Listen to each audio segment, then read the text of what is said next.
Dirt roads to rock crawling, two-buck chuck to screaming eagle, moonshine to 50-year-old single malt.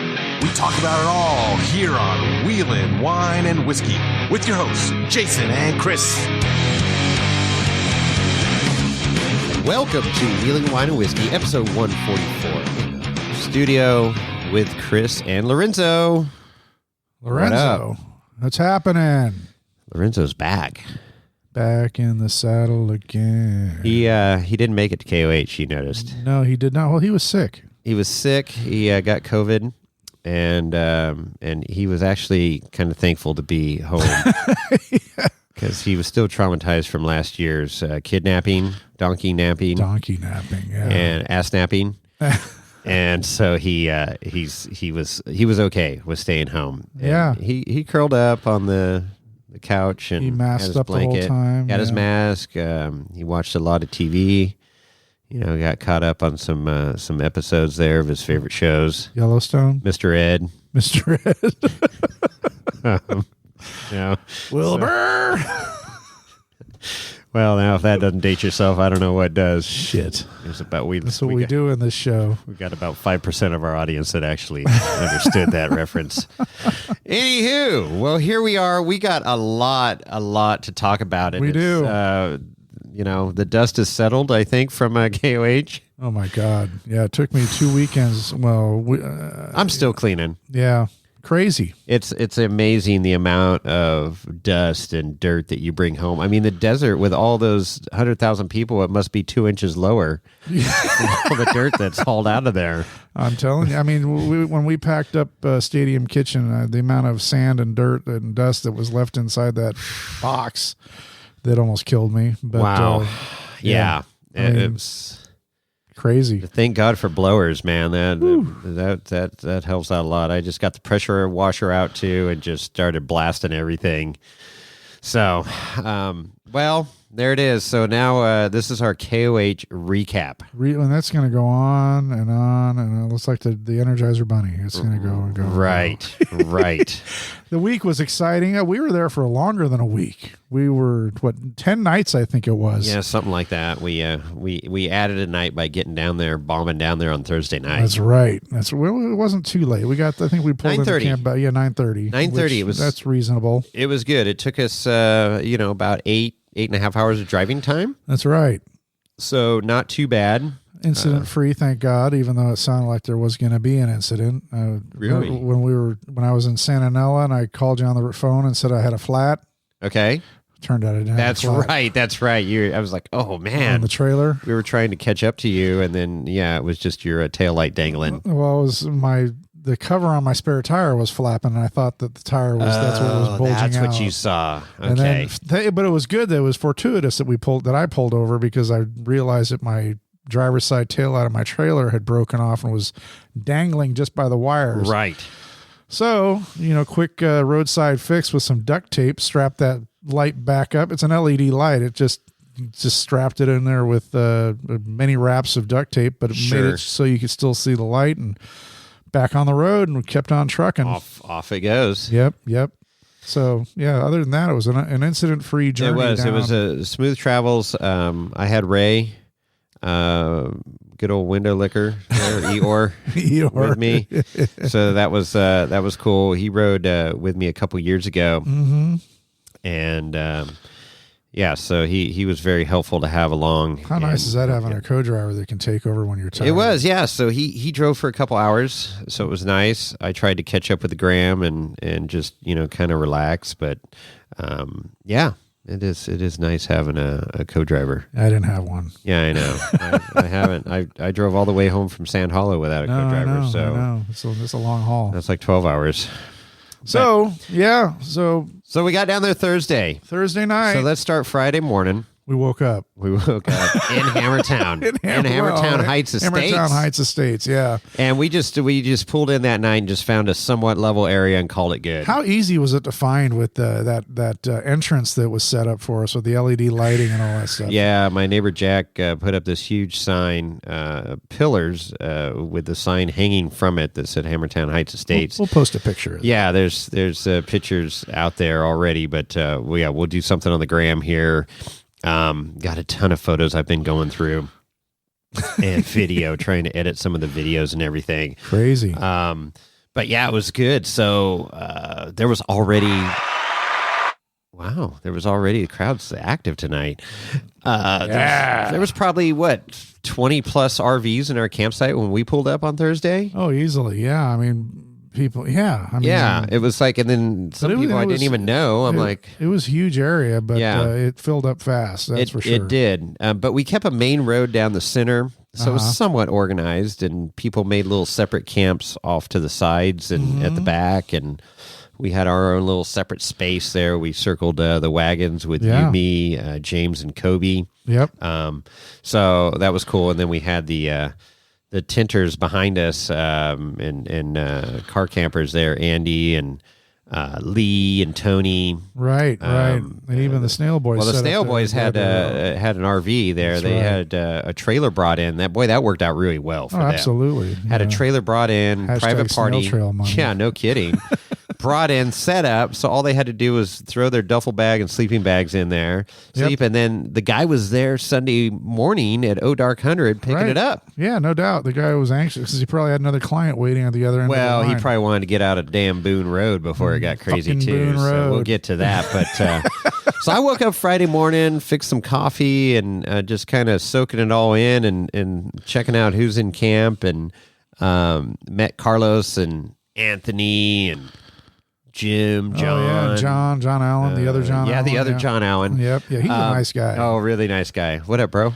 He always says bro. What I up, like bro? it. Yeah, he's got that badass Toyota. That FJ, man. Yeah, that Anthony built. First time we met him, we were on Fordyce, and he was sitting in his FJ just above Winchell 4 when we were voluntold, or you were voluntold you were going to be tail gunner for the Saturday River Run. Yeah. So I remember him sitting. That's right. Up atop of Winchell. Yeah, because they're part of the Sierra Treasure Hunters. Exactly. Then he had Evan with him, a friend of of John's. The people in the Sierra Treasure Hunters, their son. Yeah.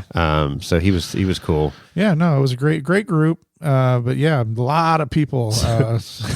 Oh yeah. So we're there, and they go, "Hey, let's go wheeling." And I'm like, "Well, I kind of wanted to get camp set up, but yeah, let's go wheeling." So unloaded the buggy, took off. Kind of got stuff somewhat just, because it was just throwing stuff in at the last minute to get down there, and then so, okay, let me get stuff situated, pull firewood and stuff out of the buggy so we could sit in the buggy to go wheeling, and so we fixed a lunch and headed out. Went off to the Wild Blue Yonder. Yeah, we went to Sledge, so went right up Sledge to the mailbox, up the plaque line. Super cool. I mean, one of the hardest sections out there, and that was day one right out of the gate. So that's Friday morning. This was Friday morning, right? And yeah, it was good. So buggy worked great. I mean, I didn't have to winch myself at all. Walked right up that stuff and struggled in a few areas, but was able to work it a little bit and get up. So and you were wheeling with a group of really well set up. Yeah. Leaders. So we had Anthony has this 4-steer. It looks like a rock bouncer. Yeah. Tube buggy. And then Carlos had his brand new axles under his buggy that's badass. Carlos from TAC 1 Fab. From TAC 1 Fab, exactly. Right. From the TAC 1 Fab fame of building. Built Ultra 4 Jones's chassis. Right, right. Former racer, Ultra 4 Jones. And then, so Anthony had a couple buddies with him.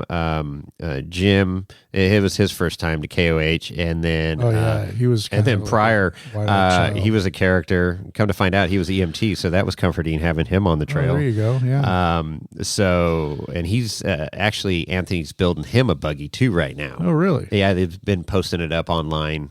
Cool. And talking to him, so that's going to be cool. He'll have that out there next year, I'm sure. And then, of course, John with the FJ we just spoke of, and then Horton was out there Horton with his Toyota. I think it was a 4Runner at one time. It still is a 4Runner. Oh, it still is a 4Runner? Okay. He put the top back on at the very end. Oh, of the that's week. right. That's right. It's he was using the top. It was basically his kitchen table. For the whole week. That's right. That's right. That's super cool. That guy's a survivor. Oh, dude, talk about him. Yeah, you're gonna definitely live off the land, no problem. If you get stuck out there with him, he's badass. He's hardcore. And he's got that exo cage on that Toyota, so he wheels the mofo out of that thing, man. And it's only on that was the smallest tired rig in the group, right? I think he's on 37s or 38s. Yeah. So I mean, he wheels that thing hard. Oh yeah, he broke it numerous times during the week. Yeah. No biggie. Fix it, no problem. We're back on the road. So that was a fun welcome to Hammers Week, man. Johnson Valley, baby. Yeah, and then he, speaking of Horton, he busted out some moose sausage. Oh, he's a hunter. That's right. He had all sorts. So he had this like moose summer sausage that he made, and and I saw him carving it up, and he's like, "You want some?" And I'm like, "Yeah." I didn't even know what it was at first, and I'm like, "What is it? Is it deer? Is it elk?" And he goes, "No, moose." And I'm like, "Bring it on!" Yeah, bring on yeah. Bullwinkle. Bullwinkle. Damn, you had to do that. You had to go there. So, and it was mighty tasty. Right, mighty tasty. Yeah, that was really good. So if you ever get a chance to taste some moose, they're moose summer sausage. Moose. He had elk later in the week that we all tried. That was steak. super good too. I love elk. I mean, really good eating. Had elk on my birthday. Yeah, you did. Elk steak. I was there. So, yes, that's why I said that. So what did you do Friday? I can't remember. You kind of slowly unpacked and set up. Yeah, I wanted to get situated. Got your camper level. Got my camper. Yeah, well, I was semi-level. So that was the deal. We pulled in Thursday night and just kind of found a spot. Yeah. And didn't even unload the Jeep or anything. And so Friday morning, you guys took off. I unloaded the Jeep off the trailer because I did bring my Jeep. That big, the Jeep was there. The Barbie Jeep was on the lake bed. I brought my Jeep to the lake bed. So I unloaded that on Friday morning and found a spot that I liked and ended up actually setting up next to Horton, which was also next to Amber's, actually Elvis's rig. Oh yeah, Elvis's rig that was there. Elvis. So we like you said, we circled the wagons pretty well. Volunteer we had a nice extraordinaire. We had a little, yeah, exactly. We had a nice little area just to ourselves, but we were within the larger camp. Yeah. We had our own little courtyard of our own, if you will, which is kind of cool. We did. That was by plan. You were resisting, but I you set up, and then I'm like, okay, let me see if I can make this work. And you did, and we had a great camp all week. But better if it was laid out like I had it laid out before. Yeah, well, had street lines, street signs, electrical, sewer, potable everything. water, satellite dishes, internet. It was all set up, man. Well, I fucked it all up. Post office, jail. Bar. Well, we'd have just been in jail. It was all the bar. Yeah, the bar. Well, whatever. Anyways, I got my situation all situated. And then you guys all fell in line, and it was good. So But Friday was so that was a good first day, and we didn't start our meal program till Saturday, right? So we get back from Wheeling, and I'm like, I got no food. I didn't think about Friday night dinner, right? But I always have pasta and stuff in the camper and chili and produce. You So what did we end up doing that night? We did some pasta. I don't know what you guys. You did pasta. Cobbled you had some something together or something. Yeah, we had asparagus. And I ended up just having hot dogs, chicken. And buns I think I had some chips chicken or something. Yeah, we cobbled something together. It was actually pretty good. Yep, so good I can't remember it, but that was a while ago. But yeah, I'm like, damn. And we didn't even have the tent set up, the kitchen. No, we didn't do that till Saturday. I totally failed on Friday because it was just wheel. You just left. You just dropped everything and left. But I'm glad I did. That was such a fun day and a good group. And I never wheeled with any of those guys before. I met Horton out, snow wheeling once, but he was going one direction. I was going the other. So, snow wheeling or snowmobile? Snow wheeling. We were snow wheeling up at Meadow Lake, going in Meadow Lake Road. Okay. A couple springs ago. And, Was that when you were with Tyler and the broken I think it was. I think yeah. I got you. It was that day. The bachelor party day. Yes. Where were you? I should have been on that trip. You should have been there. We were having issues. We were having issues. Which hopefully are behind me. Okay, good. Anyway, so Friday. So then that was Friday. So let's move on to Saturday. Because we got a lot more to talk about here. We got tons. But Saturday morning we got up and then we set up some of the kitchen a little bit. We tried to set up the tent. We tried to not once, not twice. Three times. 3 freaking times. The third time was a charm. So there was what? 9 poles one size and 8 poles and 8 poles the other size, and then we knew the legs were obvious, and, and then of course you got all the fittings for the the roof and the what connects the legs to the rafters and stuff like that. So I'm like, okay, look, the 9 pieces need to go the distance of this thing, the length of it, right, and then the rafters are the 8, right. And they were, I don't know, a foot difference or something. They were close in length, but not that close. Well, length matters. So kind of laid things out, started snapping it together, and we're short a pole. Came up short. And then, and there's like 8 of us. And none of us know how to fucking count. And I to my defense, I was still on my first few sips of coffee. And I'll stick with that. And you might have still been drunk from the night before. No? I didn't drink much at all. I think I had just I didn't even have wine. I might have had a couple little fingers of bourbon or something, but I didn't have much. I was tired. Oh yeah, no, I was exhausted. It was It was an early night, but anyways, we reorganized, pulled everything back. So apart. Pulled everything apart. Okay, and then we're like, okay, well then it must be this way, and we ended up a pole short again. And it's like, well, how the f is this happening right now? And I'm like, this is so stupid. Okay. Here we go. Let's get the poles organized. So we pulled the thing entirely apart, organized by length, and then had one person go around and lay out the deal. And then once it was laid out, then it's like, okay, snap it together, and then it went up, and then we put the top on and all that stuff. But it's a nice 10 by 20 tent, and it worked out perfect. And then we hooked up a 10 by 10 easy up to the front. Mm-hmm. That was kind of like our dry goods vestibule area. Yeah.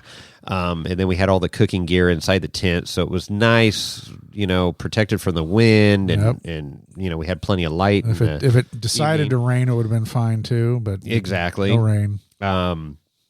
So we finally got the tent set up and kitchen pretty much set up because Saturday night was the first organized dinner. Yeah. What was that? That was burgers, right? It was burger night. Oh, burger night. Yeah. Carlos's crew did that burger night, and they did a great job. And a Mac salad. Oh yeah. Oh, that was good. We should say that the stadium kitchen also has LED lighting and all sorts of lighting. So it's fully illuminated 24-hour operation. Super easy. Yeah, we got dedicated generator for it, and then there was a table with like shelves too that we had this year. That was cool. I think Jack did or something. Jack built. That was handy to put all the spices and stuff up on, all the condiments and such, and plates. We had all the plates towels and silverware and towels, napkins. Oh my gosh! And it takes quite an operation. It was an operation. People. Yeah, I mean, I think that night we had like 29 people, something like that. But yeah, burgers were great. So went around, went into Hammertown and. I met up with, was at the Warren booth. I had to get my shirt. I like the Warren shirt. I picked one up. Great quality shirt. It doesn't have 10,000 advertisers on it like the King of the Hammers one. And I think Shannon Campbell's rig was on it this year, like a few years ago. But anyways, it was awesome. So, and then I met Justin from Factor 55. Oh, okay. So he was there working on Jay Barry's Wayland car, side by side, the golf cart.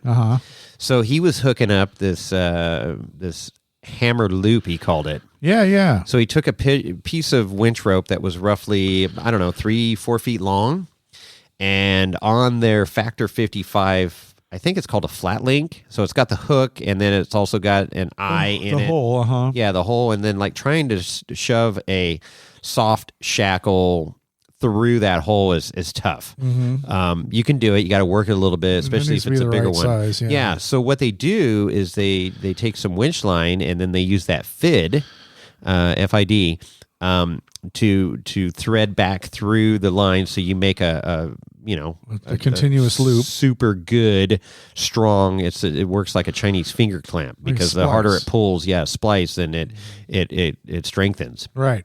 And so he makes this loop. So basically, it's a built-in soft shackle, is what it worked out to be. Okay. So you still have your hook on there with the latch, and so you could take and put it around something, or put it through another winch line, or a tow strap, or whatever that you're hooking to, and then hook the other end to the clip, and then there you go. So it's super fast. Sure. And then trying to shove it around the knot of a soft shackle and everything, and I'm like, oh, that's cool. And I, throughout the week, I saw Justin. I mean, I don't know how many. He probably did 100 plus of these hammer loops. During the week, but it was cool to get. He did a full tutorial. That's what I'm trying to say. Did a full tortilla, full flour tortilla on the thing. So, tutorial, and it was great. Cool. So that was fun. Okay, and then so the Pit Guys podcast was there. Zach and Hopper. Okay.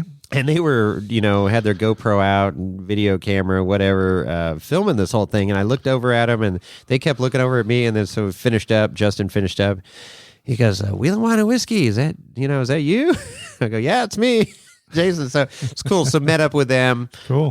They had started their podcast like September of last year. So they were still, green to the thing, and I said, yeah, we're still learning ourselves, but it was cool meeting up with them. So I didn't make it over to their pit. They had 5 or 6 cars racing. They golf were racing, carts. right? Yeah. I know I saw a few of them coming up Chocolate Thunder when we were doing recovery, but anyways, it was cool meeting them. Right on. And then worked our way back to camp. At least I did. This is on Saturday. This is still Saturday, Yeah. and we went out wheeling again. The same crew. So night run? So no, it was a day run. So we went up Wrecking Ball, and then made the ride on to Bender Alley, which was super cool. There's a huge boulder up there that's like flat, and they have a big metal cutout of like skull and crossbones for Krusty. And then a little saying, tip a beer to Krusty and everything. So super cool. One of the iconic places in the Hammers. And so we hung out there. There was, of course, some pre-running going on. Sure. Jordan Pellegrino came through, and Tony Pellegrino, and there was 5 or 6 race cars coming through. So that was cool. They peeled off to the left. We went up Bender Alley, recovered one Genrite Jeep that was on this line, and Carlos called it. He goes, oh, he's going to take out his mirror and door, and sure as shit, he took out the mirror and pushed up against the door, but didn't damage it too bad. Ooh. I said, hey, let me go get my buggy, because there's nothing to winch off to. And if he tried going forward and back, and it was just going to do more damage. It was into the, B pillar and all that stuff. So I said, hey, let me go get my buggy, and you can winch off of me and get you away from it. So we did that. That was my good deed for the day. Right on. And helped them out, and got out with minimal damage, just a mirror and a little bit of scratch on the side of this. And it was a Barbie Jeep too. But it was a V8. They're great. Freaking badass Genrite rig. Probably coilovers too. Oh yeah. Yeah, no leaf springs on that one. So yeah. So what did you do that day? I don't know.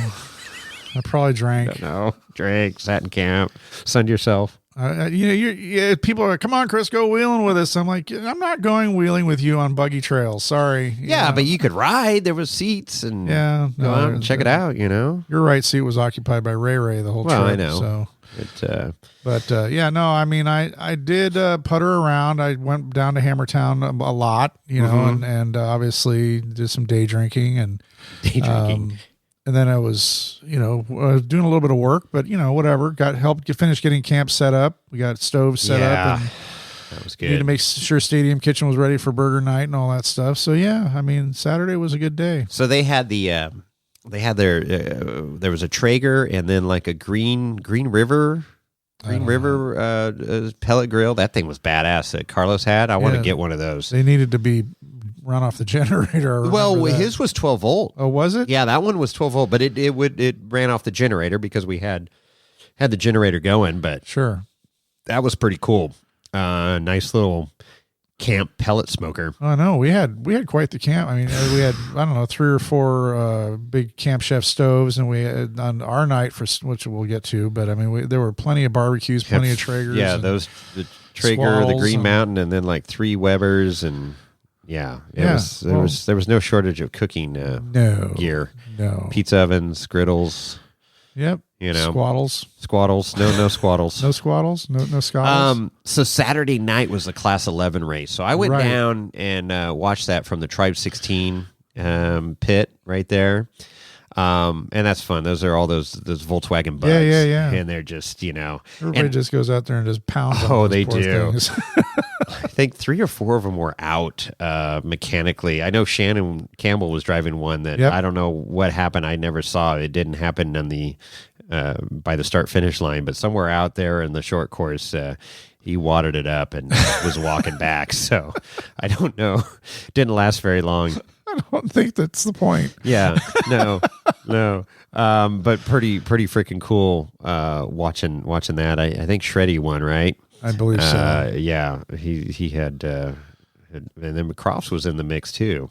Well, I mean, it's just never lift, right? I mean, they get on it's a nonstop week, the week of nonstop racing, and just one thing after another. And Dave Cole's always coming up with new things to do. But that was a fun one. That's a fun one. That was a fun one. Under the lights in the short course. In the short course, Saturday night. You had your racing, the trophy trucks that day, right? Which we saw buzzing by camp and stuff. Oh yeah. But that's really cool. And then Sunday, Trophy truck day. Trophy trucks going again. So you wake up, got your cup of coffee. It was cool, but not as cold as it was later in the week. And and you look, and then you could hear off in the distance. It was like MASH, the helicopters are and then choppers coming in, and you knew the race was about to start. That's right. That's right. So some big money, there in the air and on the ground. So it really gets you going, and just like you're right in the middle of the mix. No, I mean that was, I went down to Hammertown and was in the media tent for a bit, then wandered out of the media tent to the start finish line and was right there when it was all starting to happen. Super cool. I mean, to see these $1 million trucks and 1,000 horsepower and the suspensions that are just ungodly exotic. Eye candy on high. And they just, man, the roar of these things taking off from the start finish line is incredible. Right. It's deafening. It is. 1,000 horsepower, 4-wheel drive, some of them. Yep. Ugh. I mean, the dirt that gets flung by these things when they're taking off, you got to stand back. There was a guy, he was standing next to the start finish line. He was right in the break between the water barriers. Oh yeah. And I don't know what he was doing there. He was trying to back away, but the lady, Amy, I think her name was, or I can't remember the girl that did the starter flag. Oh, I don't know what her name is. That's Dolly told me her name. Oh, really? Ashley? I think maybe it's Ashley. Anyway, she signaled to go, and they took off, and this guy was standing there, and his whole lower body was covered in dirt. Oh, I bet. It was like, oh, dude, you shouldn't have been there. Especially the first few when they got the track freshly watered. Oh, yeah. No, it was crazy. So. Oh, my gosh. But, yeah, that was fun to watch. And then, of course, the race was going on all day. But those trucks are so fast and so powerful. And, of course, it's mostly just desert. They don't do any of the rocks. So I think the race is over in like 5 hours or something like that, or 4.5 hours. Yeah, they're doing all the desert, and it's brutal though. I mean, they carve in some trenches, man. Sure. That desert. But it was cool because they run right by our camp, right behind our camp, and we could watch from the ground. But you get on top of your camper, and you got a great view of them coming out of the short course and cruising right by. So, and yeah, that horsepower is just deafening. So we took a drive. We found Arturo. That's right. And his camp, where he normally camps, just on the outskirts of Hammertown, between along Hammertown the fence and along the fence near back door. Yeah, so that was cool. So got to see him, his dad. Got to check out his new 40 800 car, the 44, but badass 4498. Yeah, 4498. He's converting to a 4800 car. Yeah, so it man, that thing's sexy. Oh yeah. Big motor. The new suspension he had under it. It just Yep. King shocks, and he had it fully extended out as they were getting those shocks on and getting things set.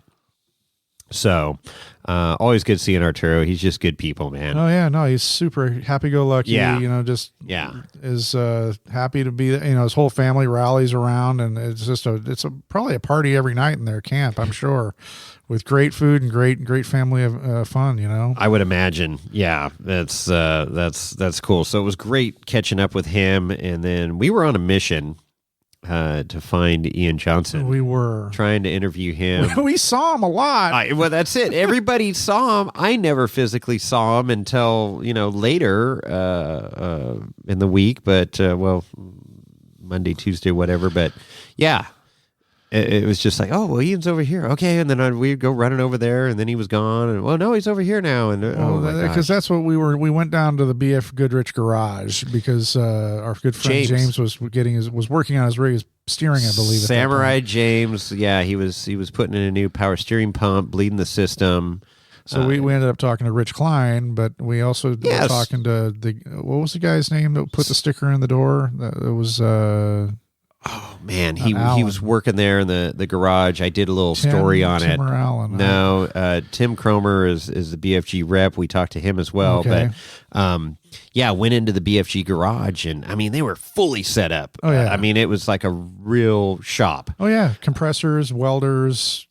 I mean presses, all the fluids, everything was there. I'm like, holy smokes! And tire they had changing equipment, a big tarp down and catch cans and stuff for James to change out the power steering pump there. So he was super excited, and it was cool to get that done in a nice, safe location. Sure.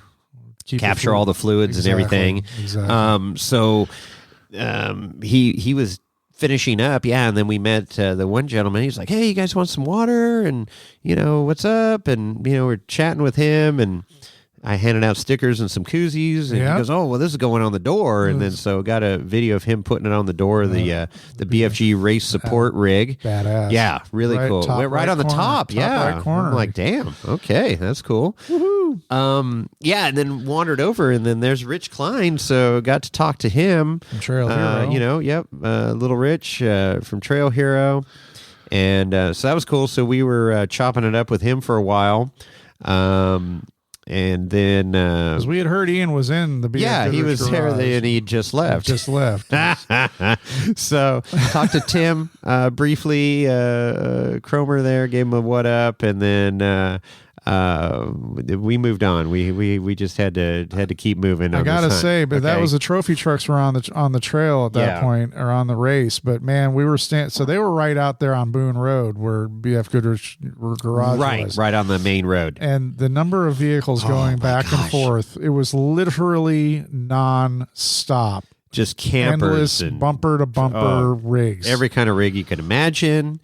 And you're right. It was nonstop. We're sitting there talking to Rich, and it's just car after rig after camper and quad, semi-truck, motorcycle. I mean, it was just like, holy crap! Yeah, and that lake bed was just hopping that first weekend. Oh my god, it was hopping. Stupid.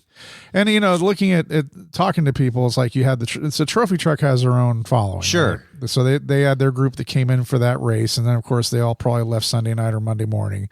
But then top that off with, or couple that with.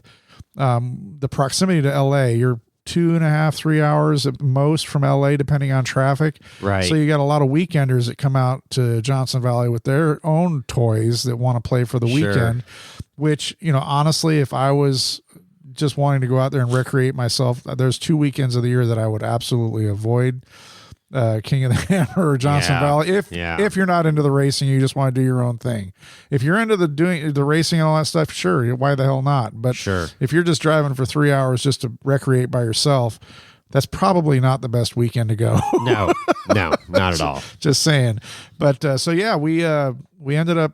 That's funny too, because I drove my Jeep You and I hopped in my Jeep. Oh, gee. We drove down and parked outside a gate, 2?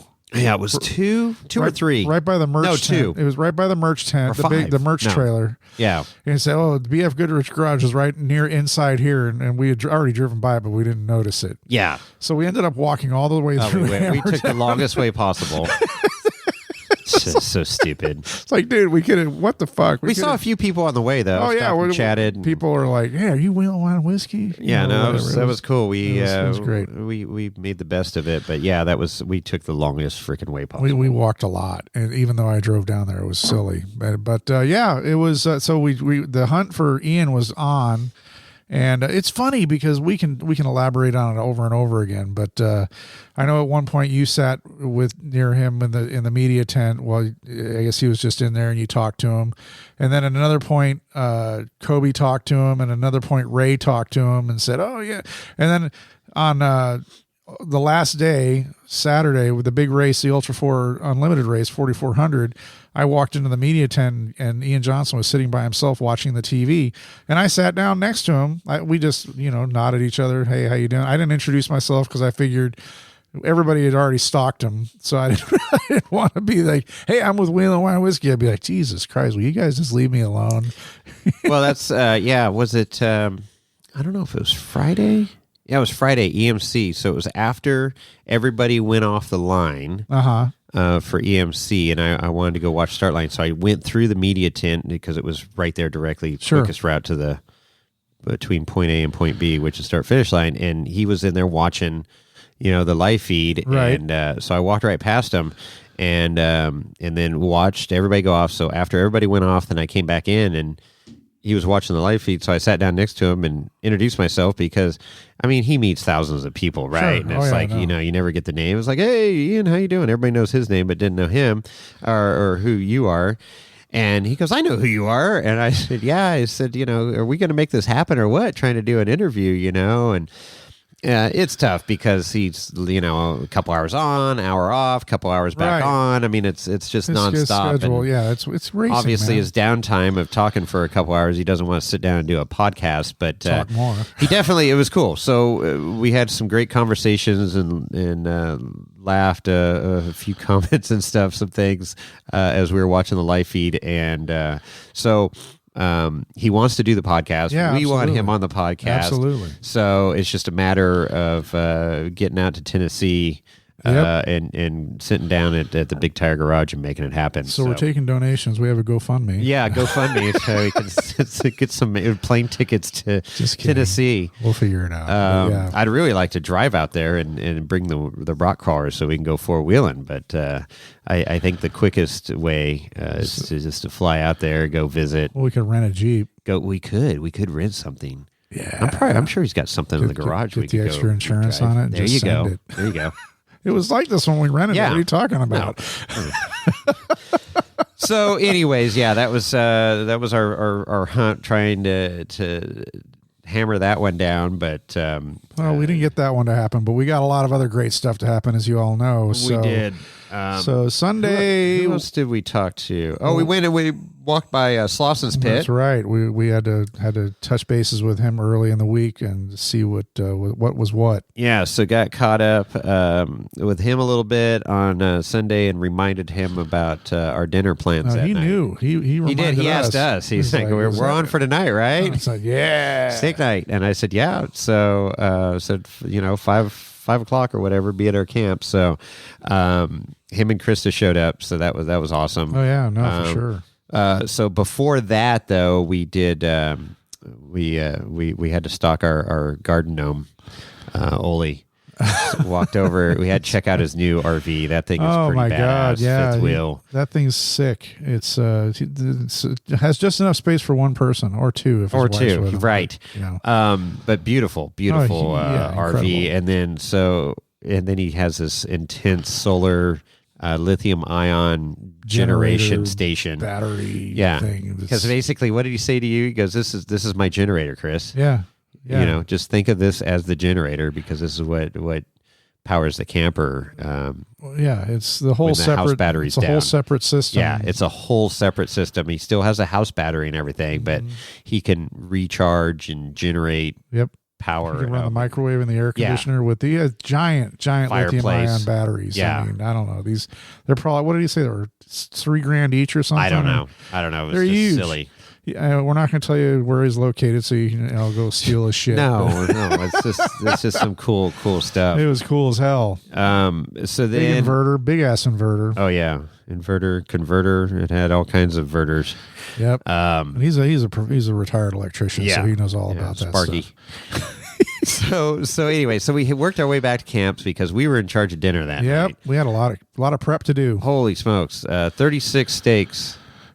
36 steaks I had prepped. A lot of grilling and barbecuing. Yeah, because so you did a pre-sear and all that stuff. Yeah, so we got it was James, Rhonda, you and I, and Ray, and so I gave everybody their jobs, right, what you were in charge of. Yep, and it all came together. It came together beautifully. So I got the griddles warm, it's piping hot, and then sear all the steaks on there, and then finished them off on the barbecues. Now, you did it a little bit differently because in the past you would custom cook every steak. But there was no way I was taking custom steak orders. No, So I I cooked everything medium rare, right, and a few to medium. And I'm just like, hey, if you want it cooked more, the grills are still going. We can put it back on. And not one steak came back. No, those steaks were killer. Back. I mean, those steaks were huge too. And I didn't finish mine. I ended up putting mine in the fridge. They're all ribeye, hand cut ribeye that I did. I spent hours prepping for this thing, and then we had the carrots with honey butter, and loaded mashed potatoes. Loaded mashed potatoes that came out great. Were killer. And of course the Caesar salad that was freshly cut on the lake bed. That's right. Yeah, harvested and cut on the lake bed. Had to wash the dust off. Romaine lettuce, and of course we had it wasn't a bag. Shaved Parmesan. It wasn't a kit. It was I actually prepped everything right then and there. Right. So it was awesome. Garlic bread? Did we do? No, we didn't do garlic bread that night. No, but that would have been icing That's too on the much. cake. And then of course dessert. Which we did have dessert that was very we good. had chocolate chip cookies, and of course those apple. They were like apple chimichangas, apple burritos. Apple burritos. Those were destroyed. Yeah, threw those in the ovens, heated those up while everybody was eating, and then pulled those out. And then as soon as they hit the table, man, they were like freaking locusts. Yeah, yeah. It's not one. I'm sure some people lost some fingers thinking that they were little apple burritos. I don't know. I got one. I mean, Did I know you? that. Yeah, they were good. And I got a cookie, and then everything was gone. I was like, damn. Yeah, so it was cool. Obviously Amber works with Randy, and then we've developed a relationship with Randy and Krista, his wife. From visiting them, and so they joined us for dinner that night. So it's pretty cool having a 3-time king in your camp for hell yeah for steak night. Did everybody realize who he was, or was a lot of people did? Oh yeah, there was a lot of people. Like, who's that? I don't know. Well, there was definitely some people there that probably didn't really know, but volunteers or something. I don't know. It was cool though. I don't know, but it was. He's so mellow and chill, and he's talking to people, and it was super cool. Super cool. It was a great night. And then you all disappeared to go down to the driver's meeting. I was like, where did Then we had to go to the driver's meeting. And Krista stayed behind. I'm like, where'd Randy go? And Jason's gone. And Amber's gone. And Dolly's gone. So I wanted to go listen in, and so it was hilarious. I was sitting in the corner with Randy, and I don't know who he was talking to, but they were chopping it up pretty good, man, making fun of stuff. And it was packed house. It's in the Warren VIP tent. Sure. And every freaking driver's in there, and so it's just it's mandatory, super cool. right? Well, yeah. And so they're talking about the course and the virtual checkpoints and trying to answer questions. But it was kind of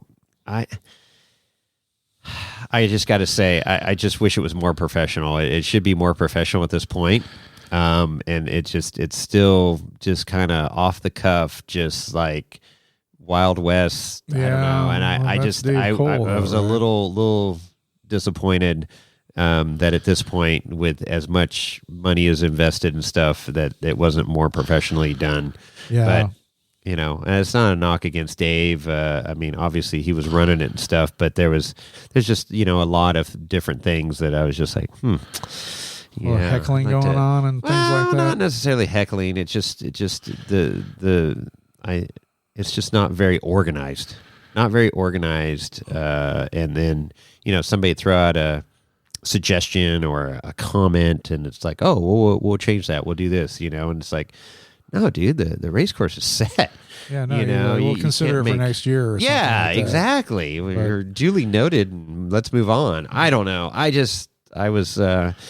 It was interesting. I've been at a few of the drivers' meetings the last few years, and it's nothing different. They're all the same. They're all the same. I just expected a little bit more professionalism this year, but it's not there. With USAC involved, you thought they would kind of rein it in a little bit? Exactly. That's what my thought process was. And maybe they were just observing and going, okay, and maybe they don't have say in that. I don't know. Or maybe I don't know. Like, we're walking away from this nightmare. I just, I don't know.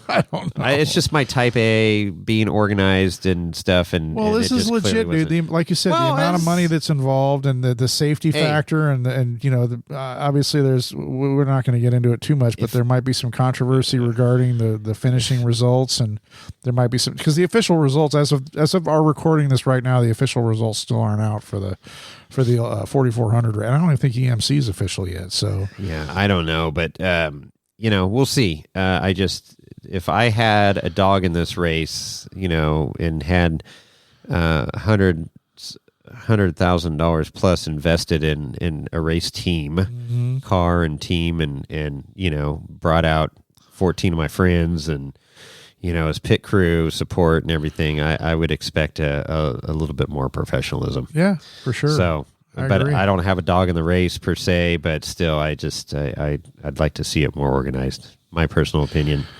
Well, yeah, long gone are the days of a bunch of OG 13 with a 30 pack of freaking Meisterbrow sitting in the desert, sitting around a campfire saying, "I can race this faster than you." Those days are long gone. Yeah. And so, I don't know. I gotta wonder what Ford thinks and stuff. Some of these big sponsors, of what Nitto, Ford. Yeah, Well, anyways, all right. Well, there it is. I said it. Yep. I just, it's interesting to be in those meetings though. Sure, I bet. Well, I one of these days I might attend one. There you go. So then Monday. So did you wheel Sunday? I don't think. No, you did. I didn't wheel Sunday. So I took Sunday off. Okay, so Monday. Monday was nice breakfast. Oh yeah, I think might have been the omelet bar. I don't know if that was Tuesday. I'm thinking the omelet bar. Maybe it was Monday. Oh, Monday or Tuesday. I know one of those days I walked out and everybody was kind of milling around. It might have been Monday. There was nobody doing anything. Yeah, so Tom and Lenny, Tom Rosa, he was in there in the kitchen in the morning cooking it up. A really good chef. Uh-huh. And he had a full omelet bar going one morning. Oh, that was incredible. And I'm like, what? Bacon, sausage, chorizo, every veggie you could imagine, sauce, mushrooms, and green. It was crazy. Just like a buffet deal, where you go up and make your own omelet bars. So you got your plate and you put everything that you want in your omelet on the plate, right. And then he had a couple skillets going. Yep. With the egg and just line up the plates, and he's like, okay, next. And it was like being at Harrah's. Exactly. It was like being at the casino there, man. It was freaking awesome. It was great. Yeah. I mean, we were in the middle of the lake bed, and that was what happened. It was killer. Yeah. That was one of the mornings. We didn't go hungry, that's for sure. No. For sure. So our mission that day was to go back into Hammertown and try and get another interview. Any interview. And so we were loaded for bear. We had our podcast equipment in our backpacks and our gear and some swag, hiking shoes on, and we hiked over to Hammertown. We didn't drive because we ended up we did that yesterday. We end up walking more when we drive than when we just walk straight to Hammertown. So I go, okay, let's just walk. And then we caught up with Kyle and Frankie. That's right.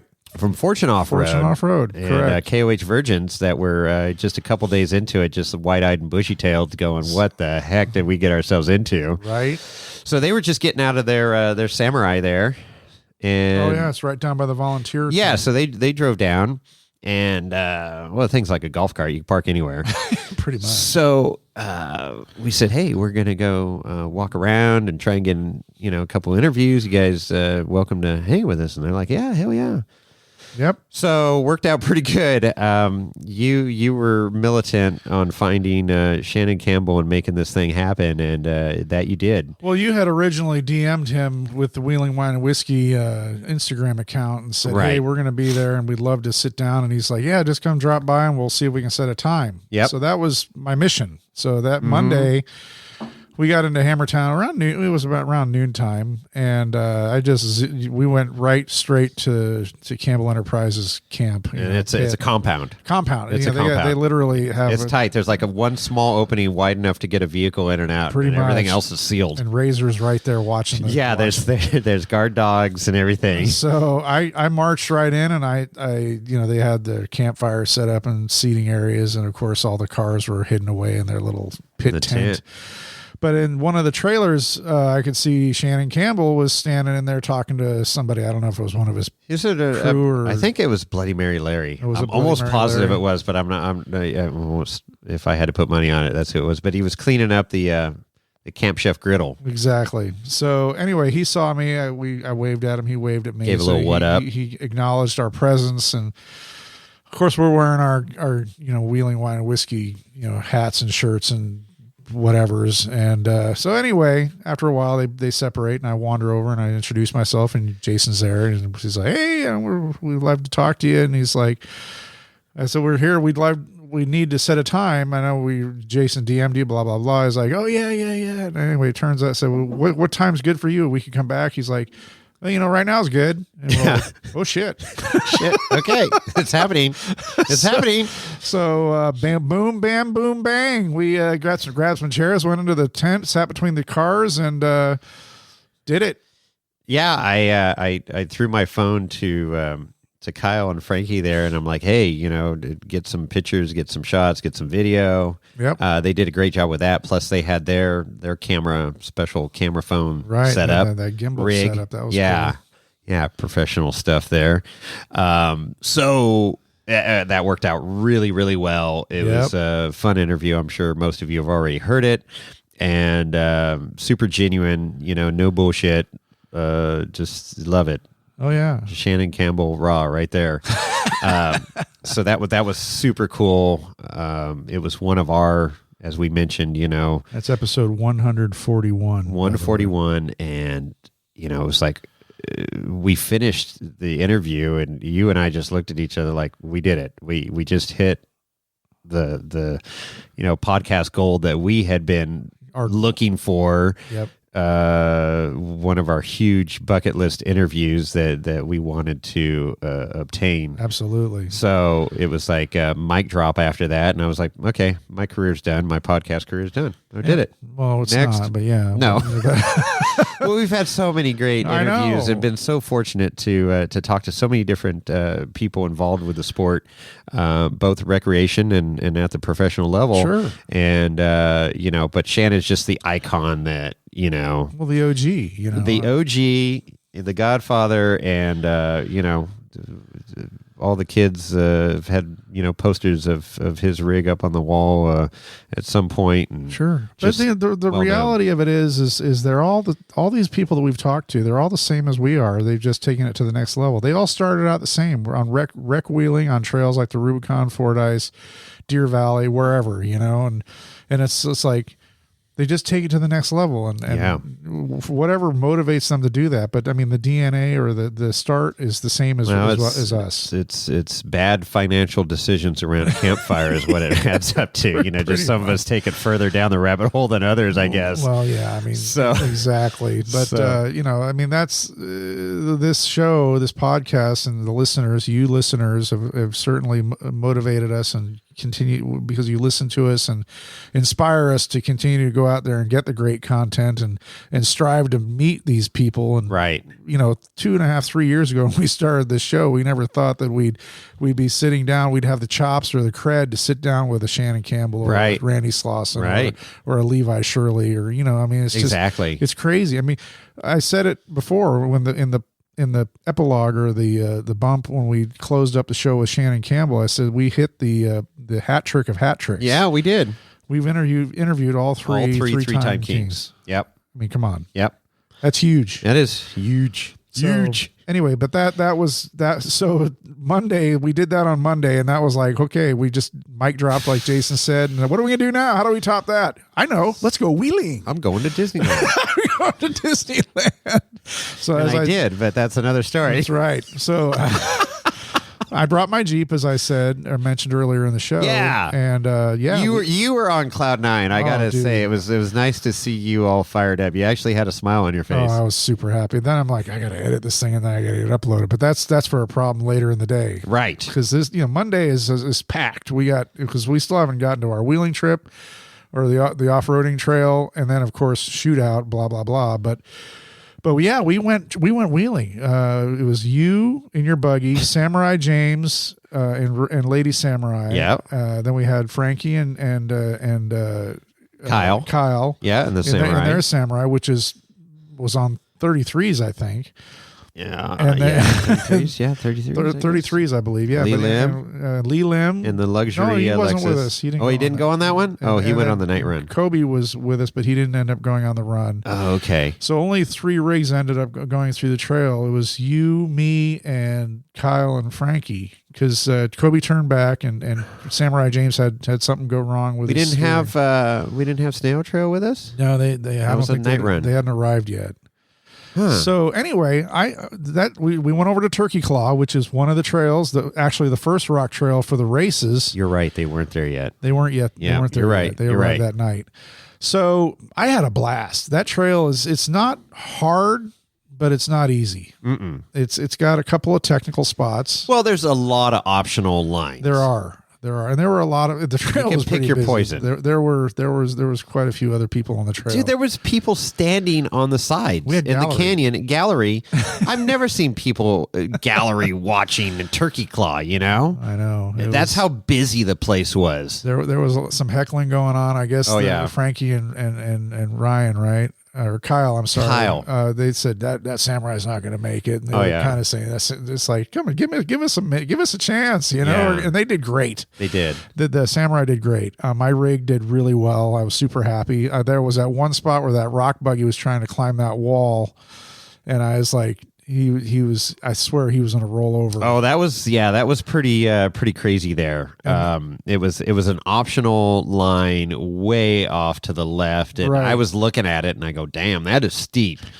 And watching him in there is like a Bob Toyota pickup, but man, I was like, that's not going to end well. No, and I was weighted, and then because I felt like if I was right behind him, he was going to flop over and roll onto me, and I didn't want that to happen. Right? So, No. Anyway, yeah, continued on the trail. I took an optional line because there was a rig in front of me. It was like a LJ or something that was struggling a little bit, and I went off to the right, and I said, "Oh, looks pretty easy here," and I ended up, falling into a hole, but it was Right. fine. I was like muscled through it.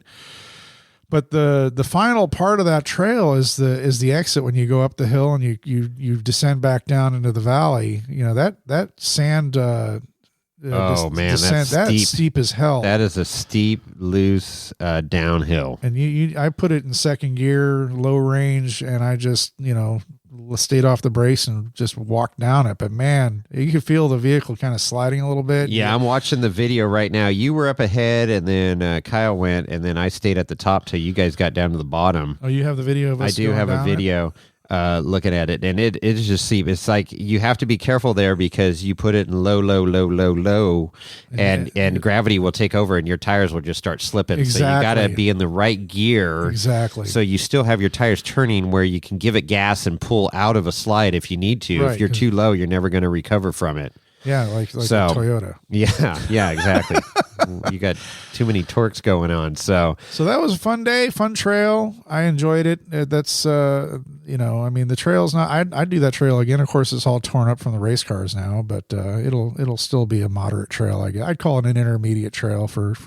oh yeah, the it's Hammers. not an easy trail by any means, but it's not not like crazy sledgehammer or anything like that either. But No. it's a great fun trail. And like I say, you can pick some hard lines. I was picking some difficult lines with the buggy and had fun. And you were there, taking a little bit easier path, but still some, wheeling going on. Oh yeah, no, for sure, it was fun day. So that was great. And then Day's not over though. nope, not over. So we had So it just kept going. So we had the, what do you call it? The shootout that night, which is one of my favorite events there. Different location this year, back over near Hammertown, and just outside of Hammertown Heights, actually. Yep, exactly. Right there. They did it there a few years ago. Right. A little bit different line, but then they chose this other one to the left now, and this first vehicle rolled over, ass over tea kettle, man, just end over end. It's a gnarly climb. Oh my gosh. And then, then another rollover, and then, so it's the recoveries that take a little while, but it actually moved along pretty good. And we were back a little ways. We did what we called chili on the hill. Yep. So that night we brought a Camp Chef stove up there, warmed up a pot of chili, had hot dogs. So we were making chili dogs, and man, that was good. That was good. And then we had some people around us, and they're like, "Hey, can I get a hot dog?" "Yeah, sure. Here you go." So, so that was fun. Moochers. Yeah, and it was great because we had full vantage point. We could see fine.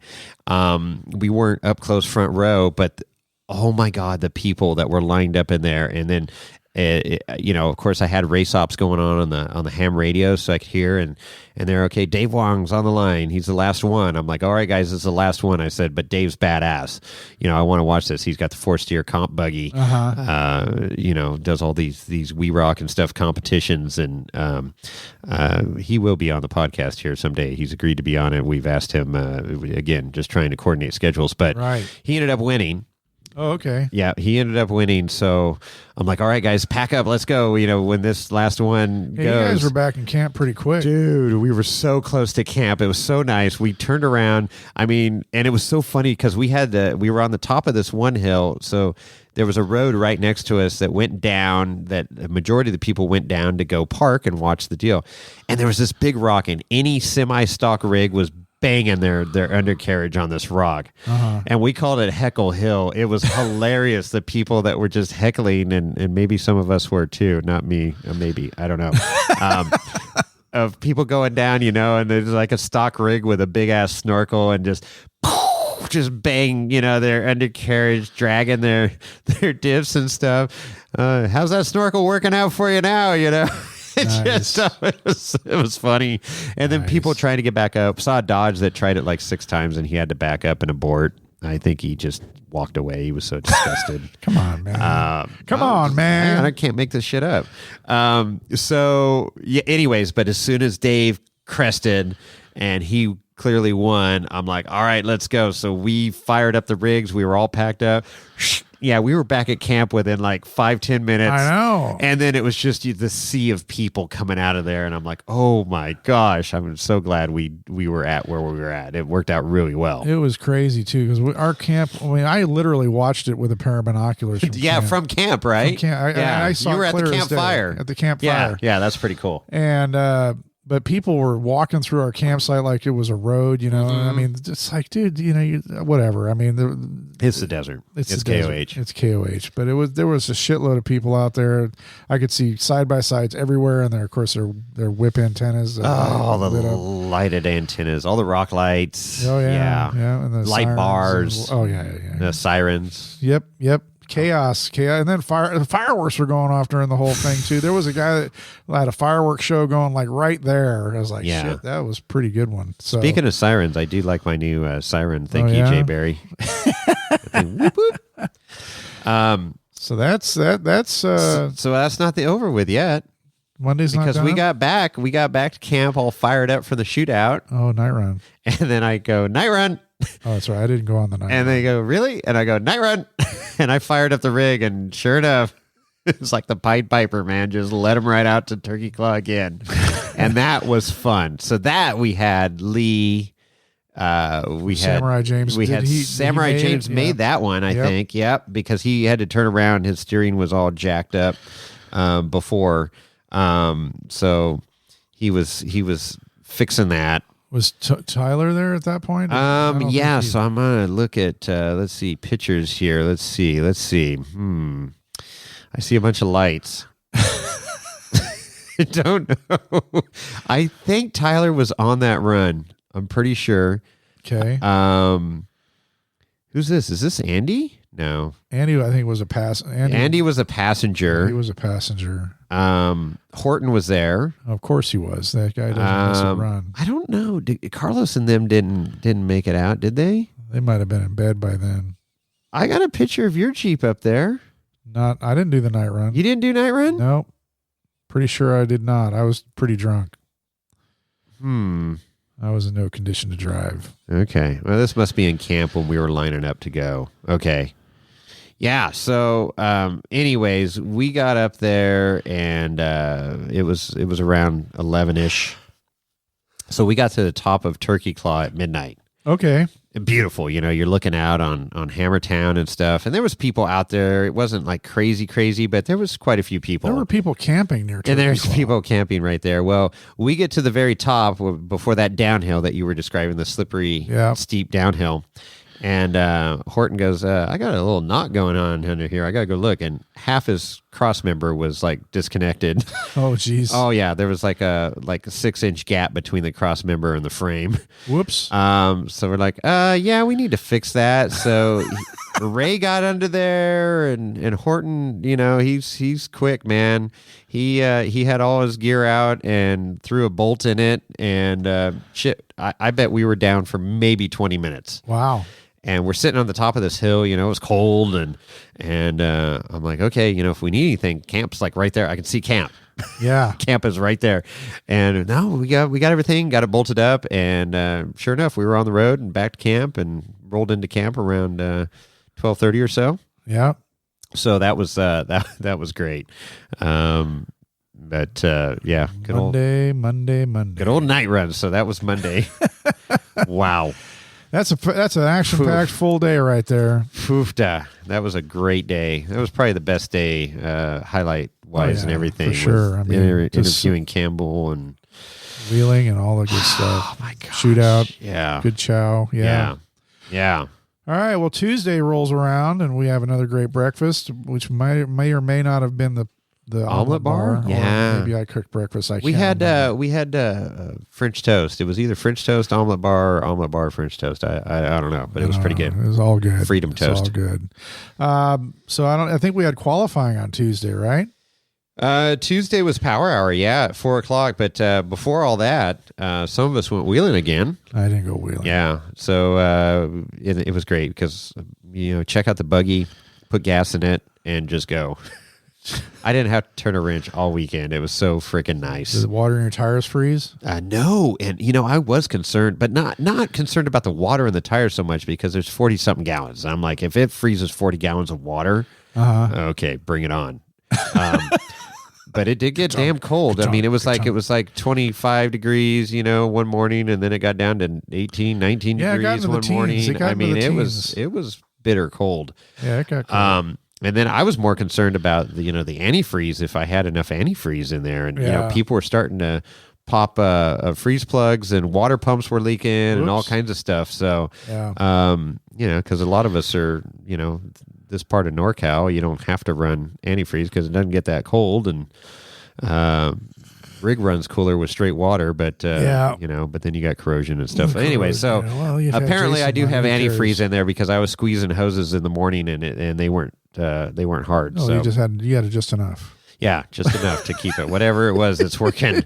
But I'm going to go in and flush that because I don't know, and it's kind of a golden yellow color, I think, and I just I'm going to flush it. Talking to Ultra 4 Jones, ex-racer Ultra 4 Jones, he's like, yeah, just dump it and then put vinegar, white vinegar in there and water to descale it for like 20 minutes, run it, and then flush that out and then run the yellow, the gold, yellow, something, golden yellow. I got to do. I don't know. I made notes. Oh, good. Because I can't remember everything, and we're so getting older. I did make he's notes. A good 10 years younger than you. Yeah, exactly. So I will be doing that before summer here, and then I got to get into the rear diff. It's summer too. now, right now. What are you talking about? Well, yeah, it feels like summer, but. Anyways, so that was that. So we ran. We went up Jack. Okay. Jackhammer. We came down Jack North. Okay. Not easy trails. No, and going up Jack, and it was just a shit show. There was so many people on Jack going, and it just stopped. And then there was 2 people broke in the middle of it, but you could get around them. And Anthony was getting a little impatient, so he went up to kind of investigate. And he goes, "Hey, there's a line around." So we went around everybody, and once we got past the broke vehicles, we had the place to ourselves. It was awesome. Oh, good. But there was just a cluster at the bottom. Everybody just hanging out, partying, and it's like, no, we want to get up this trail. People are pre-running too, right? I didn't see any rigs pre-running that. No? Well, no, I take that back because Levi Shirley was up there Oh, okay. pre-running in Layla. Layla, the 4800 car. Don't give up your Okay. day Oh, job. sorry. Okay. So yeah, he was pre-running, and I don't know if there was somebody in front of him. I'm kind of thinking there's somebody in front of him now. Yeah, but super cool. And then, like you say, so we did that. Then we came back to camp, hung out a little bit, and then power out 4 p.m. Yeah, we were all down for the 40, well, the EMC basically. EMC, right. 44, 48, 45, 46. 46.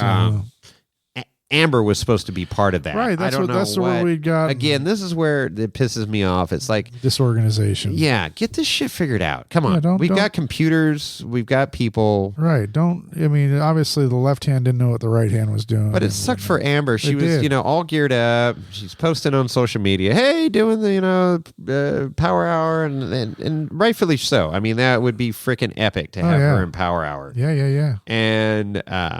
And then it's like, no, you're not part of Power Hour. And it's like, really? Yeah, I mean, she'd gone to great lengths to get her tires and all that stuff. I mean, that was a bummer for Amber. I mean, she'd certainly deserved to be in Power Hour, and I wanted to. That would have been cool. But we got to see Justin Hall. Justin Hall tore it up. He was having some issues though. He was. I caught him just after, and he wasn't in the mood to talk. He was busy. He was all game face. Yeah, which I totally understand. But he was having some motor issues. Yeah. Yeah. Turns out he ended up finishing the race and doing well. He ran what he had. You run it till she blows. Yep. And then our number one qualifier in the 4800, Randy Slauson. Yep. He just ran away with it. Oh yeah, he shredded the freaking qualifying course. And then the Broncos, the 3 Broncos that were out there qualifying 1, 2, 3. So Bailey Cole and Shear, I believe they came in third. He had Von Gittin and the Lavelle brothers that were in the other ones.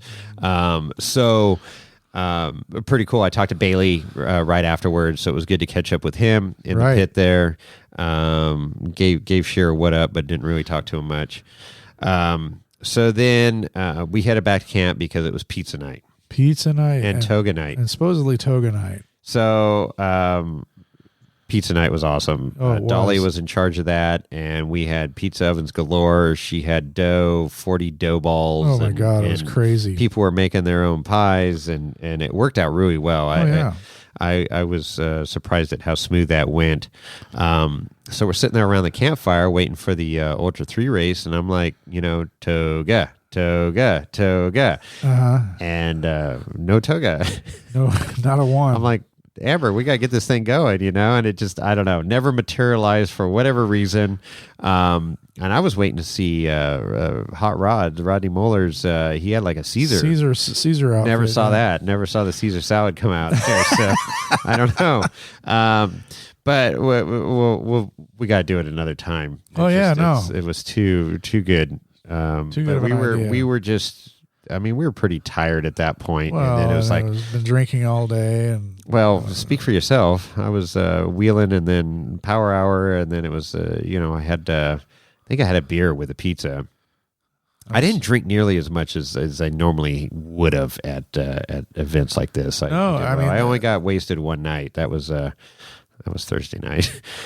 Podcast night. But it's amazing how, speaking of that, we all brought a fair amount of alcohol, and then more alcohol was delivered from friends and whatnots as gifts and so forth. But I actually came home with more alcohol than I left with. Did you really? Yeah. I didn't. People kept coming in my camper, and I was pouring pouring bourbon like a bar. Yeah. No, You know? I mean, It's like Jay Barry. He's like, hey.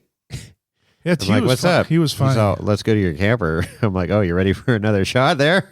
So you go in and have a shot. He was funny. He come in. He's like, hey, you got any bourbon? Got to take the edge off, man. And I look at Jay Barry and I was like, really, dude? Oh, that's good. He did well.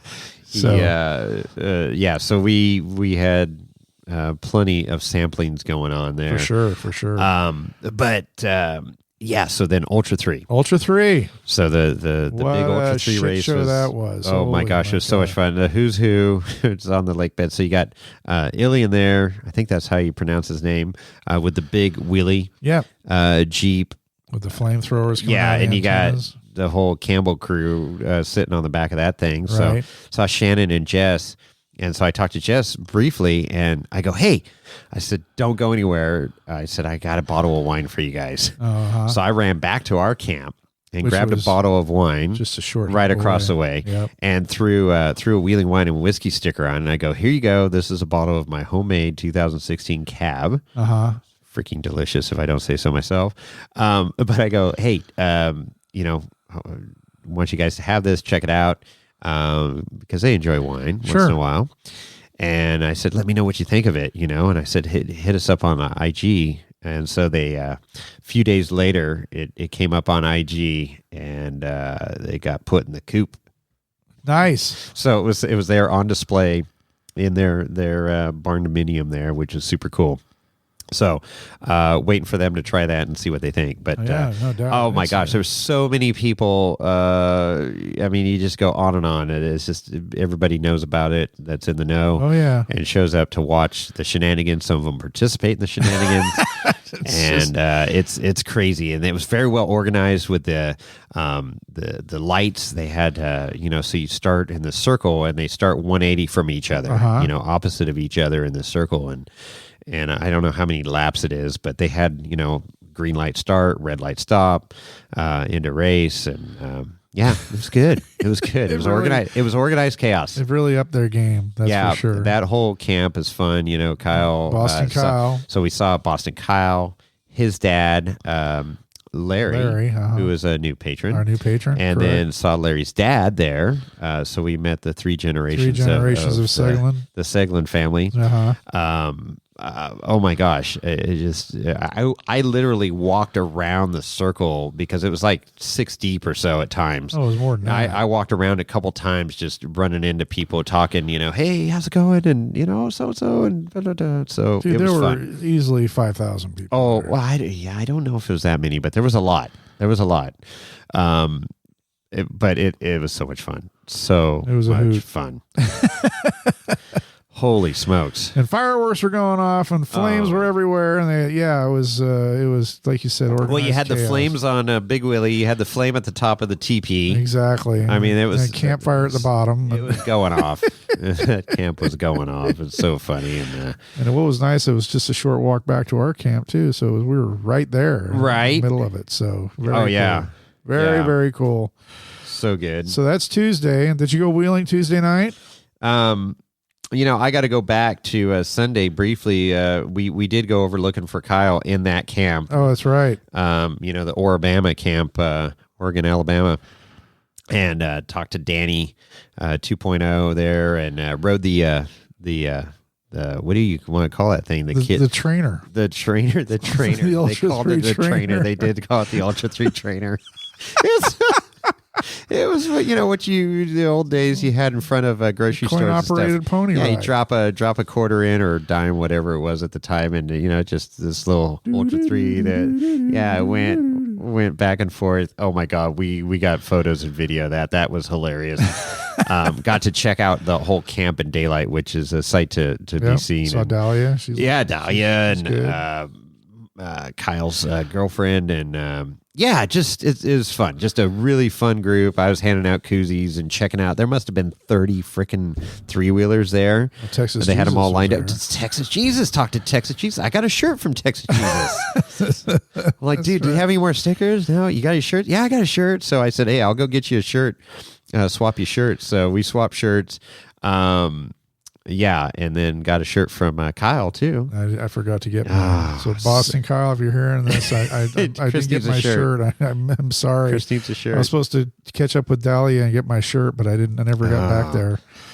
Anyways, yeah. So just I forgot that we went into their camp, and that was super fun. Yeah, no, that was definitely a cool part. I mean, dude, we were just so busy the whole time. I know. The number of steps on my Fitbit were just over the top. I mean, it was crazy. Jeez.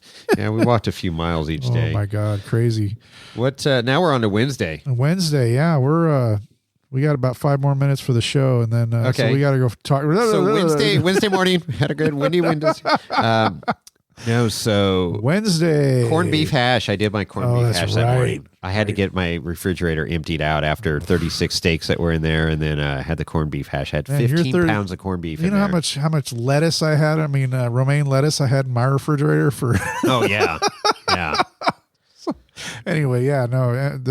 Once that happened, our refrigerators were quite. So I had empty. fully prepped the corned beef at home, pressure cooked it with some dark porter beer. Ooh. And then chopped up all the onions, all the peppers and everything. So it was all pre-done. So all I had to do was just warm it up basically and cook the veggies that morning. Oh, and I had red potatoes already diced from Costco. Oh yeah, that was nice. Those were so good. Mixed all that stuff up that morning and had a whole 2-burner griddle worth on the Camp Chef stove, thick of corned beef. It was amazing. And it was damn near all gone at the end. There was enough for us to fix like 4 or 5 burritos at the end. For Thursday morning, we were thinking, okay, well, we got to be up and out of here by 7. So for the volunteer thing, I said, hey, somebody said, oh, we got tortillas. And I'm like, hey, let's make manifold burritos. Perfect. Oh my God, that worked out great. But anyways, so then the W came up. The wind, wind came up, and it was pretty bad at times. Not like terrible, but it wasn't good. It wasn't like 50, 60. No, but it was probably 25, it was 30. Blowing. And the dust and it was sand. It was. There was, it wasn't bad enough where you had to wear goggles but there was a couple times I wish I had goggles on. I had crust, in my eyes. Yeah, right. It wasn't too bad. Wasn't too bad. Yeah, crust in your eyes always. But what did we do? I mean, so yeah, the wind came up. We kind of went to Hammertown, grabbed our gear, and our buffs, and kind of wandered to Hammertown, and we ended up checking out all the vendors and walking back and forth because there were tech and contingency going on. Yeah, that was super cool to watch the cars rolling through Hammertown, getting all their safety gear checked out, their cars, make sure their helmets were in and seatbelts are in date, and all their fire gear and all that stuff. Extinguishers, so forth and so on. So, and then we decided, because the wind was just rough, we were trying to find a place to get shelter from it, but we decided to wander into the pits. Why not? The pits are great. There's always something. Sure. You never know what you're going to run into in the pits. Maybe we'll walk over to Levi's camp and see if we could talk to him. And his shit was all buttoned up. There was tumbleweeds going through his camp. They were bundled up tight, man. They were locked down. And, you did peek into the tent, though, didn't you? I did, and there was some sort of confab happening at the very end. Yeah. But it was also, let's see, that was Wednesday. That was Wednesday. So Levi was probably going to race in I don't know, was he going to race in the side-by-side race? No, I don't think he did. Yeah, I don't know. I don't think he did, but anyway, the place was locked down. There was tight. nobody. So we were boarded going there, and we wandered down to see our good friend and ex-racer Ultra 4 Jones and check out his operation, because he was pitting and working with Derek Miller. Derek Miller. D Mill with a welder with his giant Sequoia that's been race prepped. So we sat down and whipped out the gear and sat down and recorded with Derek. Before we did, so it was cool because we knew just about everybody in that camp. Exactly. And, Dennis was there, Kevin's dad. Right. He's a hoot, and then of course Slow Stills, had plenty of their wares there, thanks to Kevin picking that up. So we tried I tried one of their light beers, which was pretty good. Then there was like a margarita in a can and a Bloody Mary in a can or something. Uh-huh. And then I was like, well, I know I want to get some of that rye. Yeah. So yeah, and then we went into the pit there, the tent, and was checking out. Derek was showing us everything that he did, and he has done so much to that rig in a year. And again, we did that podcast, which I'm sure you've heard already. Yep. If not, you better get caught up. That's episode 142. Yep, 142 with D Mill, and man, I mean, it's just it's a big girl. It's a big girl. No, it's easily the heaviest car on the lake bed. But it's cool, and I can appreciate the fabrication work and the thought that goes into what goes where, and that I'm still amazed at his steering setup. I never seen a full ram setup with and then of course having the box. Yep. You got to have a mechanical link in that class. Right. It's just cool, and then putting that little snail under the hood for some more whoop house, and there's no Toyota left on that thing anymore, so it's not much. I'm okay body. with it. Yeah, but that was great sitting down with him and his wife. And then Kevin snuck in there, and then of course had Lady Samurai and Samurai James in there hanging out. And then trying to escape from the wind and fifth wheel. Oh, that's really nice. That was a very cool layout. It's a toy box. It was, but it was just it was a nice layout. What a nice. Yeah, I'm still sitting to get out of the chair. wind, but that couch was super comfy, man. I didn't want to leave. I could have curled up on that thing and took a little nap, man. The sun, it was nice with the little bourbon. Oh yeah, right? I didn't have any bourbon when I wasn't drinking. Yeah, what was going on? You were dry. I know. You sat on his catheter. Yeah, but it was still wrapped. Because luckily it was still wrapped, not used. Ew, gross. Yeah, why you weren't drinking? You were still recovering, or what was you doing? I just took a day off. After day drinking, well, we were out 4-wheeling, you're day drinking, we were wheeling. Well, no, but that was cool. I really enjoyed.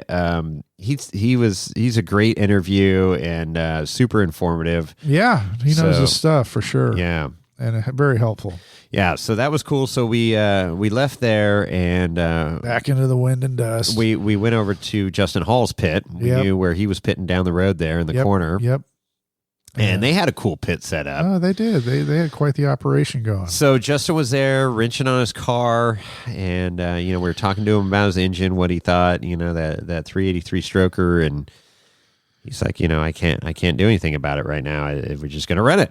We're going to run it. I'm like, well, that's all you can do and hope for the best. And so what did he do? They were going to drill and tap the oil fill cap to relieve the crankcase pressure or something? To get a little relief, yeah. If there was any blow by, and worked out great. Yeah, he finished the race. He finished the race and finished well. He finished sixth, and I think don't know. I haven't brought those numbers up, but he did very well. But then check out his new camper. He has a new pop-up camper. Yeah. Man, that Palomino? was yeah. That thing was slick. Yeah. So check that out, and so hung out with him. Saw his dog with a pair of goggles. Oh, that's so cool. Lucy. Yeah, Lucy. And their fire pit. The fire pit's interesting. The fire pit's badass. There was a lot of things to look at on the fire pit, and I'll just leave it at that. There was some jokes, inside jokes on there, and there was some very relevant or apparent jokes on there as well. So sure, it is interesting fire pit. So you got the results there? No, there's no results. Lorenzo, come on. There's for whatever reason there's I don't think the official results are up yet. I want to say it was like 6. I'm sorry. We're not Ultra 4 once again unorganized. No final results. 2 weeks after the race. What the hell? I can go to his Instagram page and find out what he said. Well, we should circle back and we definitely need to circle back with Justin and get his update as well. Right, and Derek unfortunately had mechanical issues during the race, and he did not finish. I believe. Right. So, KOH race results. Oh, yeah, right here. Recap coming soon. For now, 6th in class, 24th overall. Boom. Where straight from the horse's mouth. That was on Rock Hard Racing. Okay, yeah, Justin Hall's page. This is just. I use the resources. See that, Lorenzo? You don't give me this COVID BS that you're still recovering from. So. Oh no. Anyway, we knew that Justin was busy, and we kind of excused ourselves from his camp so he could focus on getting his car ready for the race. Well, yeah, you got some mechanical issues, and he was kind enough to chat with us for a while, but you could tell he was his mind was on other things. Exactly, and so it's not a social hour, drinking CL smoothies in his garage, chopping it up. So. No. So yeah, we excused ourselves and continued wandering through the dust-ridden, dust-blown pit area, and I think we just wandered out, and we did. We went back to camp. We stopped in the media tent for a bit. We stopped in a few places. Yeah. It was cool. You run into so many people out there. New friends, old friends, people that recognize us from the podcast or whatever, and It was so cool.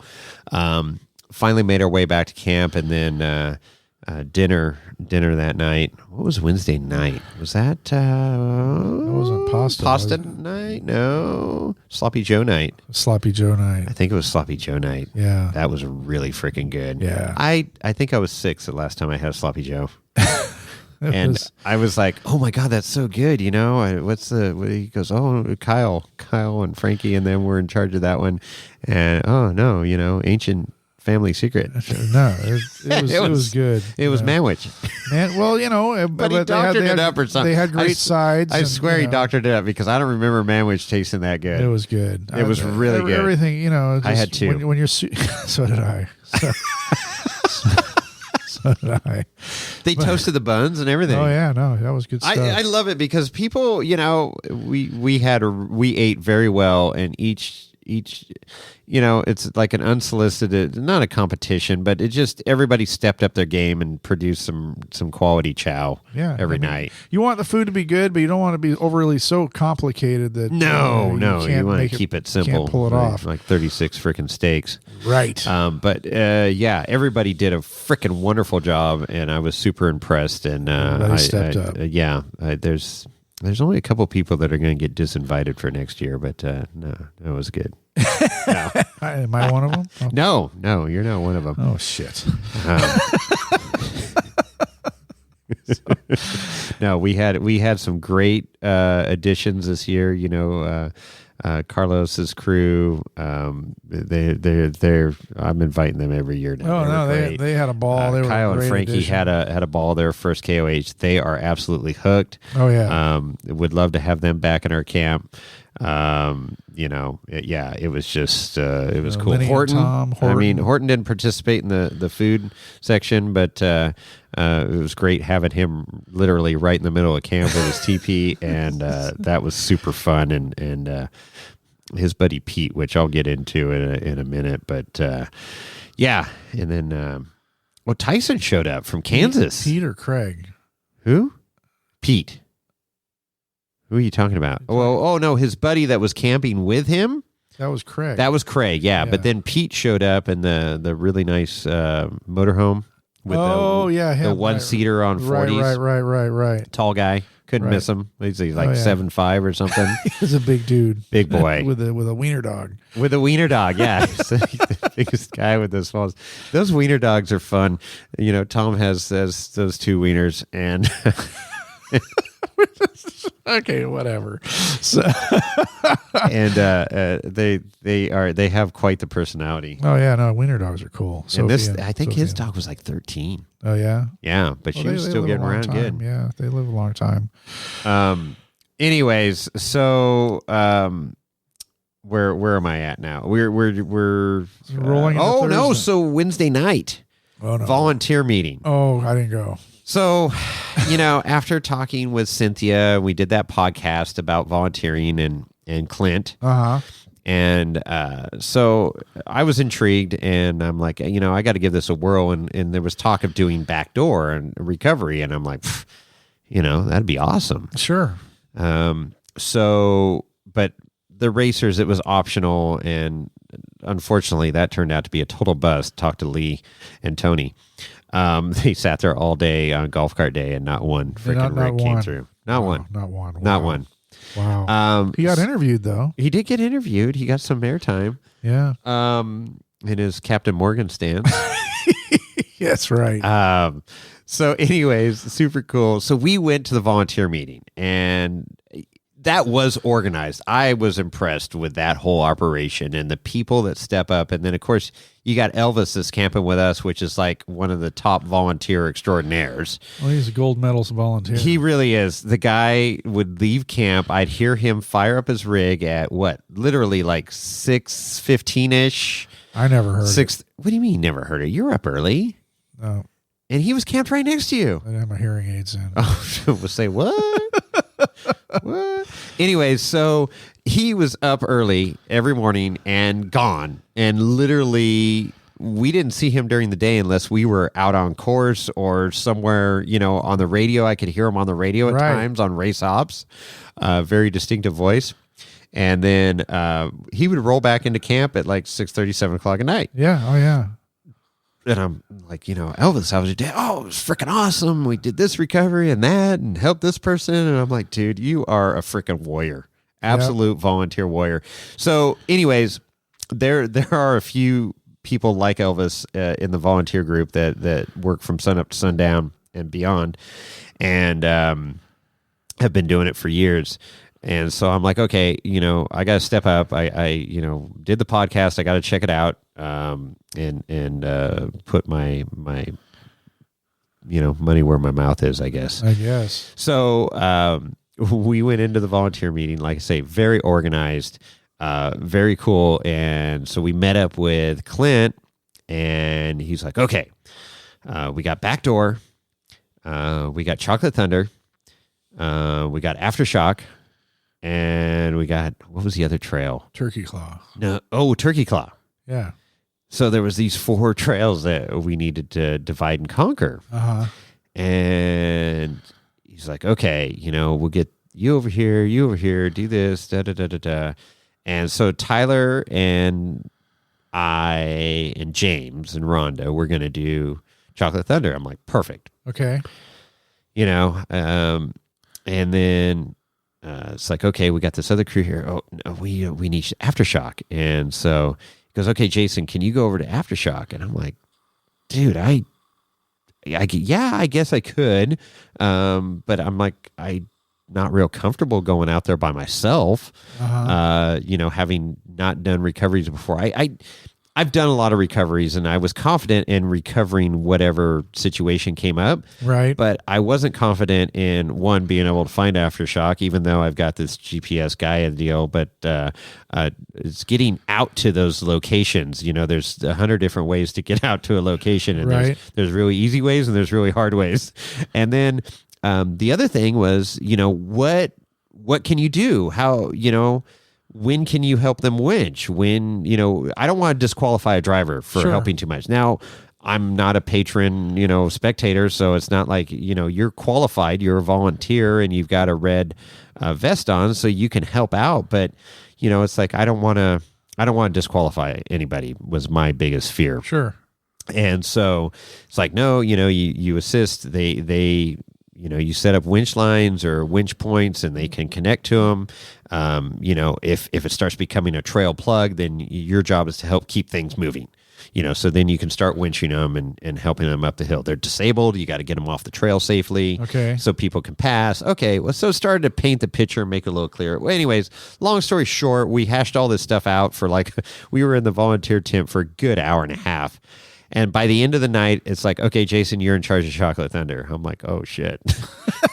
Okay. Okay. And then Tyler was going to Aftershock. And then Clint was going to Turkey Claw.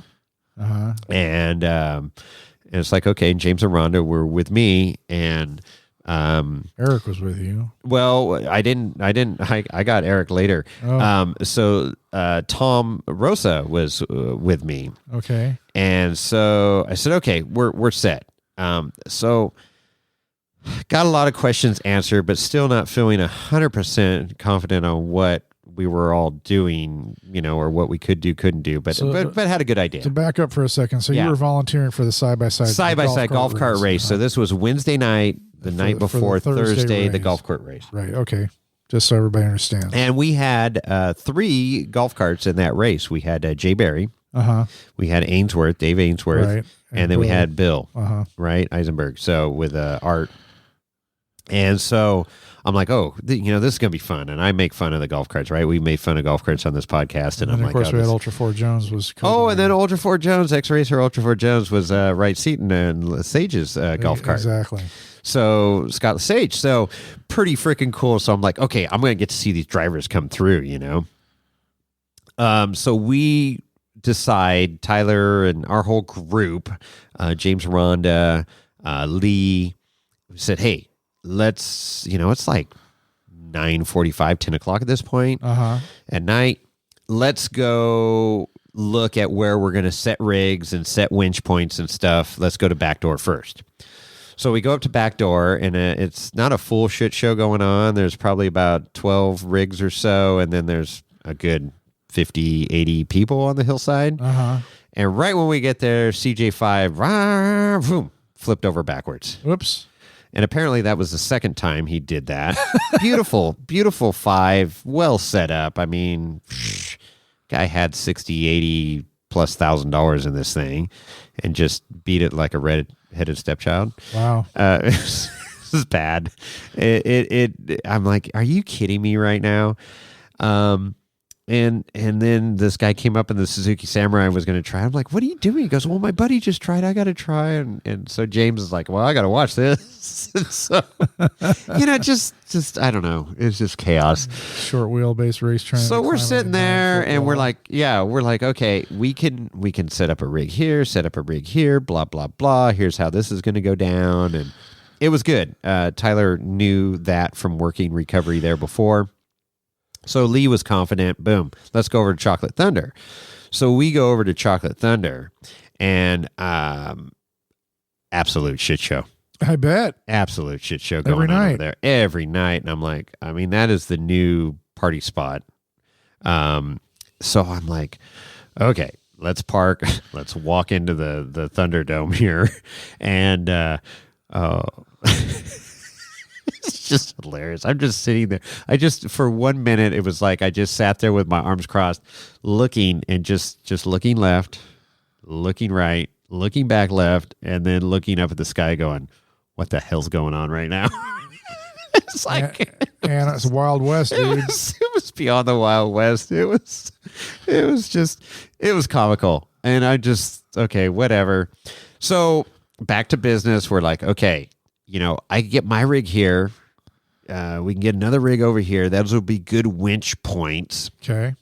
And then let's set up some other recovery points, like with toe straps that they can winch to. Not a whole lot of rocks to hook to that aren't going to move. Okay. That would be good. But, I'm like, hey, the good thing is side by side, so they're not very heavy. Right. So we had 3 winch points set up, ideas, and then plus where we're going to put our rigs to winch, we can actually operate a winch. So basically we had 5 points for them to hook up to. On the hill. And it was nasty. Chocolate Thunder was flat out nasty this year. There was no easy line. Usually there's a somewhat easy line to get up. There was no easy line to get up this year. It was harder and hardest. Yeah, it really was. The far right line was just stupid. Not one golf cart made it in that section. There's a center line that has a wall. And then about 5 or 6 winched up that. We had a winch point set up for them. Worked out perfect. I was super happy of that setup. And then a lot of them went to the left. So anyways, I felt better. We got back to camp around, 11:45 or so. And it's like, okay, get to bed. We got everything packed. Yeah. We could pack. All right.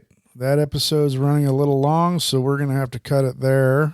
But we'll continue in the next episode. I know that's a psych and a tease, you poor listeners out there. But look forward to next week when we continue and finish up this episode of our KOH recap. Yeah, great week, a lot of content, and we have to continue talking about it. So to wrap up this show, if you like what you're listening to, please share it with a friend. We certainly like to enhance and expand our listener base. You can also go to our website, www.wheelingwineandwhiskey.com, where you'll see all of our episodes, links to our merch, and of course our Patreon account, where you can, if you feel like you like the show and you want to support it, please throw a little dough at it. That'd be great. Also, you can follow us on the Instagram. It's Wheeling Wine and Whiskey. And if you want to email Jason or I directly, you can email us at Chris or Jason at wheelingwineandwhiskey.com. And, or if you feel like emailing Lorenzo, he's still out there, you can email him at lorenzo@wheelingwineandwhiskey.com. So yeah, tune in next week for the continuation and the wrap up of the KOH recap. And on that note, we're out.